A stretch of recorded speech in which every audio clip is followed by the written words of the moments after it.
নমস্কার বন্ধুরা, অনিফার্স world YouTube চ্যানেলে আপনাদেরকে স্বাগত।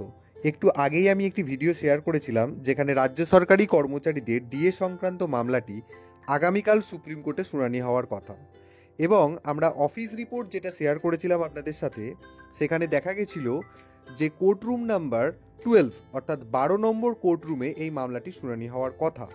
কিন্তু হঠাৎ করে দেখা গেল সুপ্রিম কোর্ট তার ওয়েবসাইটে একটি নোটিশ দিয়েছে যেখানে আগামীকাল যে শুনানিগুলি হচ্ছে তার কোর্ট নাম্বারগুলো কিছু কিছু পরিবর্তন হয়েছে। তো তার সাপেক্ষে রাজ্য সরকারি কর্মচারীদের যে ডিএ সংক্রান্ত মামলাটি, সেটারও কিন্তু কোর্ট নাম্বার পরিবর্তিত হয়েছে। তো সেটাই আমি আপনাদের সাথে শেয়ার করছি। এখানে দেখুন, আমি যে জায়গাটা হাইলাইট করে রেখেছি, অনারেবল জাস্টিস সঞ্জয় কারোল এবং অনারেবল জাস্টিস প্রশান্ত কুমার মিশ্রা।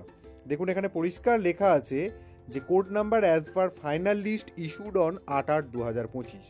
তাহলে 8/8/2025 অনুযায়ী মামলাগুলি যেগুলি 12 নম্বর কোর্টরুমে শুনানি হওয়ার কথা, সেগুলো কিন্তু শুনানি হবে 11 নম্বর কোর্টরুমে। দেখুন, will now sit in court number 11।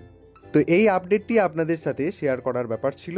তো অবশ্যই ভিডিওটি আপনারা সবার সাথে শেয়ার করুন, এবং আপনারা যারা আমার চ্যানেলে নতুন তারা চ্যানেলটিকে সাবস্ক্রাইব করে নিতে ভুলবেন না।